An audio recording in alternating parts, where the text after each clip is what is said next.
November the 2nd. The whole land shone golden yellow, bronze and rusty red, gleamed water clear, submerged in brine of autumn light. The peregrine sank up into blue depths, rearing the flocked birds higher. Constellations of golden plover glinted far above. Gulls and lapwings orbited below. Pigeons, duck and starlings hissed in shallow air. A shower cloud bloomed at the northern edge of the valley and slowly opened out across the sky. Peregrine circled beneath it, clenched in dark fists of starlings. Savagely he lashed himself free and came superbly to the south, rising on the bright rim of the black cloud, dark in the sun dazzle floating upon it.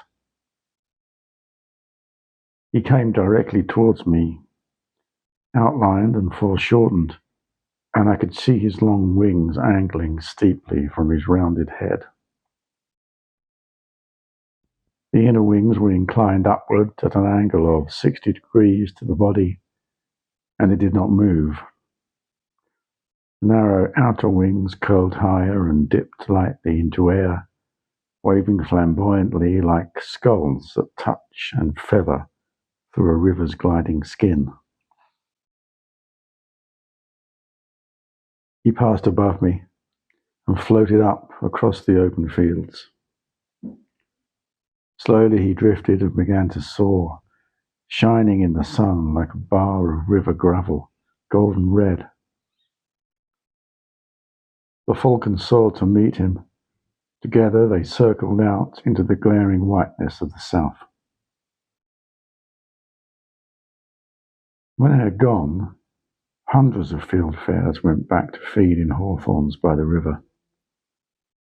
Some stayed in the yellow Lombardy poplars, silently watching, noble in the topmost branches, thin bright eyes and fierce warrior faces. The deep blue of the sky was stained with cloud. Slowly its brilliance descended to the earth. Yellow stubble and dark ploughland shone upward with a greater light. At 1:30, the Tiercel returned, flying quickly down towards me as I stood among trees by the brook. He is more willing to face me now, less ready to fly when I approach, puzzled perhaps by my steady pursuit. 7 magpies suddenly dashed up from the grass, squawked in alarm like deep-voiced snipe, swirled together like waders, flung themselves into a tree. The peregrine hovered briefly above the place where they had been. Veering and swaying from side to side, beating his wings with great power and careless freedom, he went overhead in a wash of rushing air.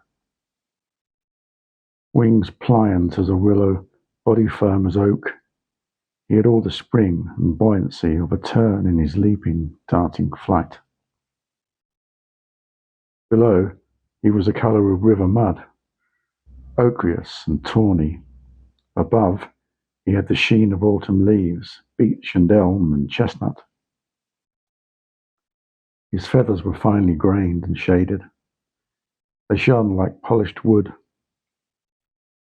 Trees hid him from me. When I saw him again, he was 100 feet higher, climbing fast towards the coast.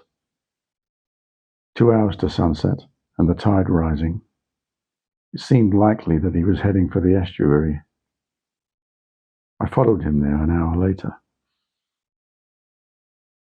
The north wind grew, towering over a cold sky, shedding bleak light, hardening the edges of the hills. Rain drifted across the estuary, and islands stood back on striped and silver water. There were fires and shooting to the north, and a rainbow shone. The horseman rode across the mast and put up the peregrine, which flew north above the smoke of the fires and the crash of the guns. He carried a dead gull.